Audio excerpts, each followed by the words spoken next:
Hi, everyone. This is Nicholas Gruss, analyst at ARK Invest, covering digital entertainment and working on the next generation internet theme. Really excited to be back on to explain this next section of the digital consumer. We just went through Web3 and how I believe this ties to the Web3 ecosystem. And, we're really going to be explaining in this the Web 2 ecosystem. And really, the idea of the section is to try and help map out the current state of the consumer internet and show the trends that we believe are reshaping the industry. Primarily, what we will go over is the convergence happening between social media platforms, digital entertainment platforms, e commerce, and gaming. And whether it be traditional social platforms adopting e commerce functionality, games adopting social features, traditional e commerce sites adopting social features, we're really starting to see all of these sectors begin to merge. Additionally, as this merge is happening, as this convergence of sorts is happening, what we're also seeing is the amount of time spent online by consumers increasing.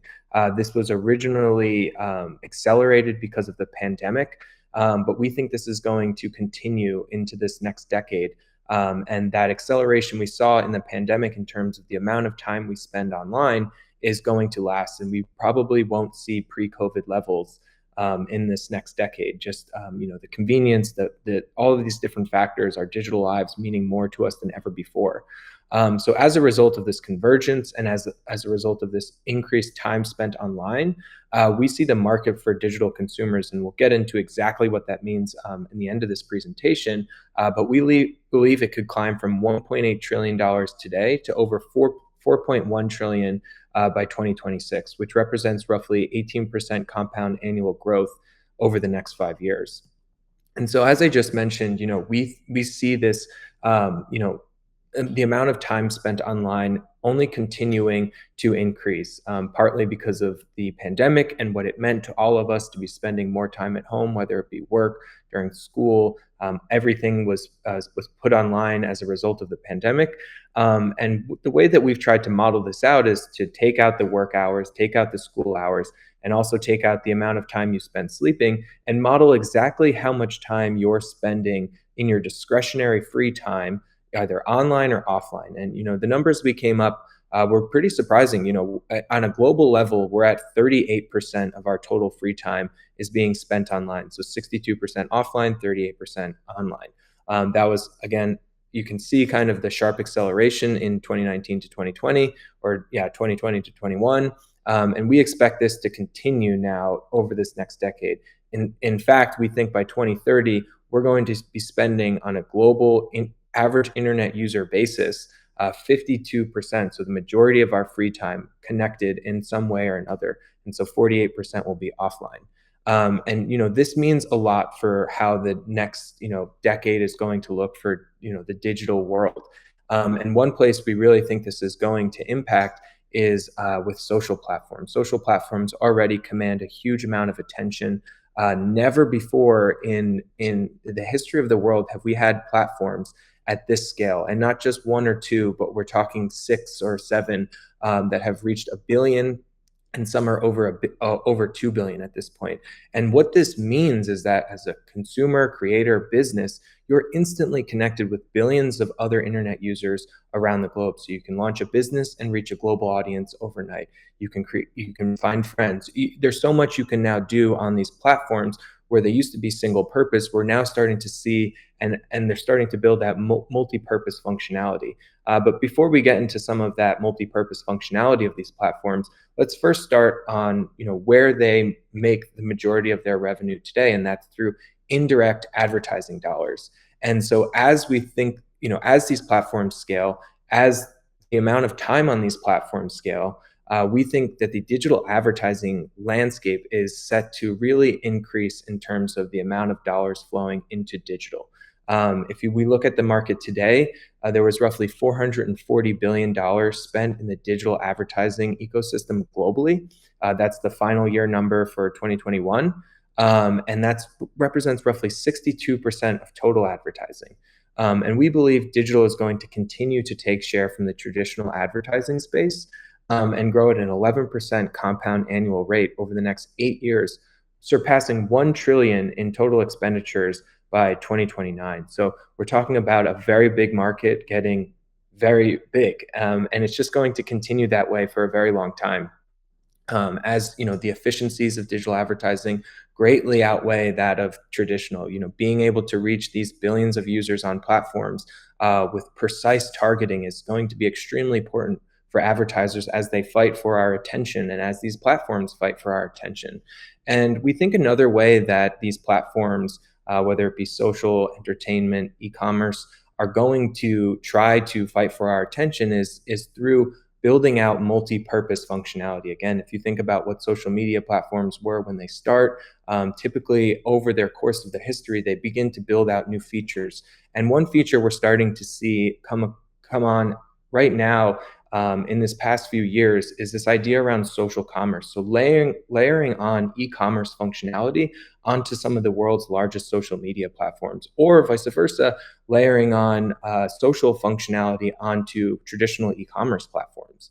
I guess the best way to describe this is actually to look at China, because this is really where this idea of social commerce got started with platforms like Pinduoduo and what we've seen with WeChat, where they've really revolutionized the way to sell goods, and that's through these social features. So using your connected network on sites to help sell products, because even if you were to go past 10, 20 years ago, before really e-commerce took hold, some of the biggest drivers of why a consumer would purchase one good versus the other was actually friends and family. This is I'm referencing a survey here, but it was actually friends and family. It was roughly 60% of these users surveyed in this survey were actually choosing friends and family preferences over other factors, including advertising. So we think social commerce just kind of takes that idea and accelerates it to an extent of now billions of users. Not only that, but social platforms are the platforms where we're spending a large majority of our time when we're connected to the internet.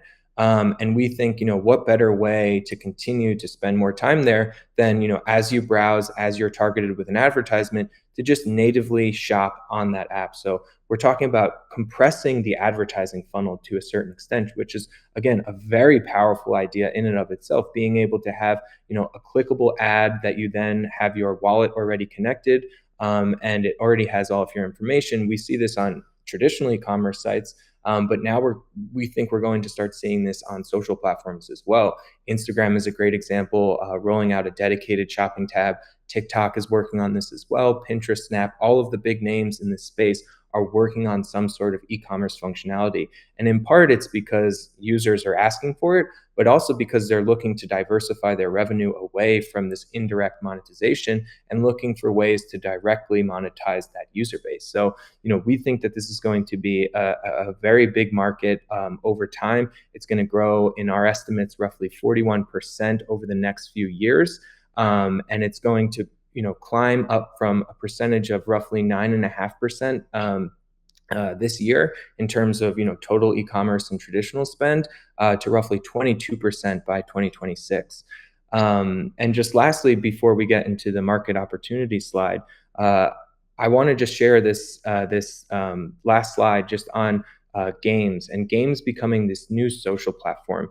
And we think this is a really interesting idea. And maybe just to go back and summarize the last two slides, what we're seeing is social platforms becoming some of the largest potential e-commerce players in the future. And now we have some of the biggest games in the world looking to become the next big social platform. And so this is what I was referencing when I was talking about this convergence and this idea that single purpose platforms now have multi-use cases and are trying to fight for our time and our engagement.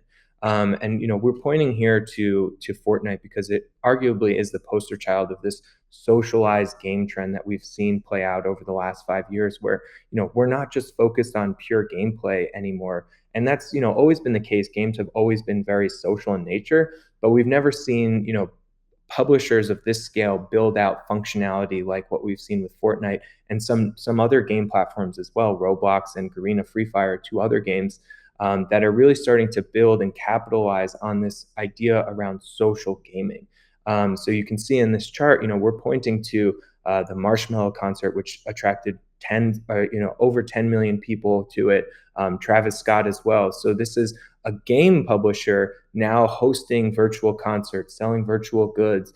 They've released they have one Fortnite Island to battle and play with friends. They have another one just to interact with all of the different events and virtual environments that they've built out. So just a social place. And we think this is going to vastly accelerate the idea that games are going to morph into virtual worlds and will be these kind of host destinations, which will ultimately converge into this idea around the metaverse. But also it's going to accelerate the amount of money spent in the system. So we think the game market was roughly at 200 billion this year, and we think it could grow to more than 400 billion by 2026. And so lastly, I just want to summarize, some of the sectors we looked at when, making these estimates. And, when we talk about these top line numbers of 1.8 trillion and 4.1 trillion, what are we exactly referencing? One, I just mentioned direct spend and indirect spend. I think that's really important to understanding how we look at this space.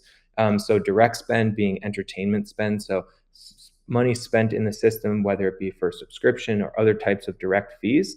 And then platform e-commerce fees. So looking at that total GMV number, which was shown in the social commerce slide, but then breaking it out to what are the platforms actually extracting as a fee for their service of facilitating the sale of goods.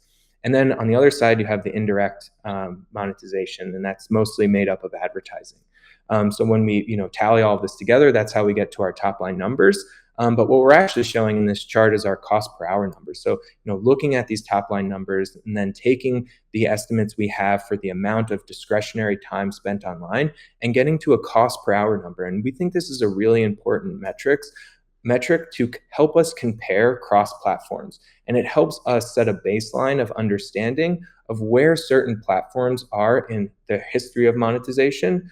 So it helps us compare different styles of platforms. So how would you compare the monetization of a game platform versus, let's say a subscription video on demand service like Netflix?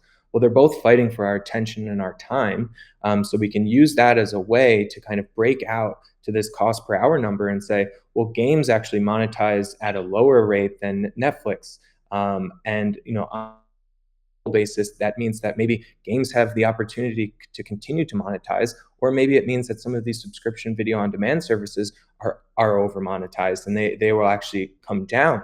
And so it really helps us set a baseline and understanding, and it gives us a way to compare different platforms. And so that's how we, one, why we wanted to show this chart, and two, that's how we get to our numbers of 19 cents on a cost per hour basis, and that growing to 29 cents. And I think this is a really important metric to pair with this idea that we're going to be spending more time online as well. So not only are we spending more time online, but actually the rate at which we're monetized on that increased time spent is increasing. So it's a double whammy. It's a double accelerant.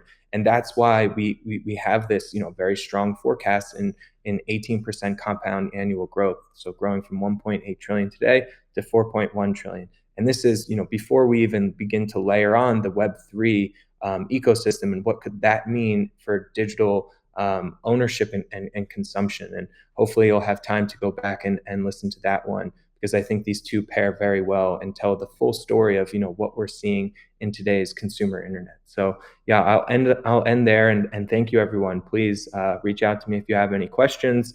You can find me on Twitter. You can also reach out via the website. But thank you so much.